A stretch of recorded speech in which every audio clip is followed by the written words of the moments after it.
انسانوں کی اوقات ہے کہ وہ اللہ سے ڈائریکٹ مانگ سکیں کیونکہ ہم گناہگار ہیں.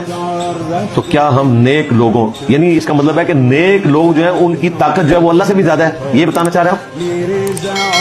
اسے تو یہی لگ رہا ہے کہ اللہ تعالیٰ تو گناہگار بندوں کو نہیں سنبھال سکتا، اس کے لیے بابیں چاہیے سنبھالنے کے لیے. قرآن میں تو لکھا ہے سب سے نیک انسان اس کائنات میں اگر کوئی ہے تو وہ ہے جس کی قبر مدینے میں، صلی اللہ علیہ وآلہ وسلم. ان سے اللہ فرما رہا ہے وَإِذَا سَأَلَكَ عِبَادِي عَنِّي فَإِنِّي قَرِيبٌ اُجِيبُ دَعْوَةَ الدَّاعِ إِذَا دَعَانِ. اے میرے محبوب، جب میرے بندے آپ سے میرے بارے میں پوچھتے ہیں نا تو آپ فرمائیں میں تمہارے بالکل قریب ہوں، ہر پکارنے والے کی پکار کو سنتا ہوں جب وہ مجھے پکارے.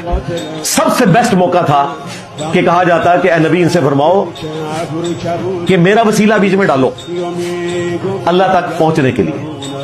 اگر صحابہ کرام نبی الاسلام کی موجودگی میں آپ کی تعلیمات کی روشنی میں اللہ کے بتانے پر اللہ کو ڈائریکٹ پکار رہے ہیں اور تعلیم کون کر رہا ہے؟ نبی الاسلام.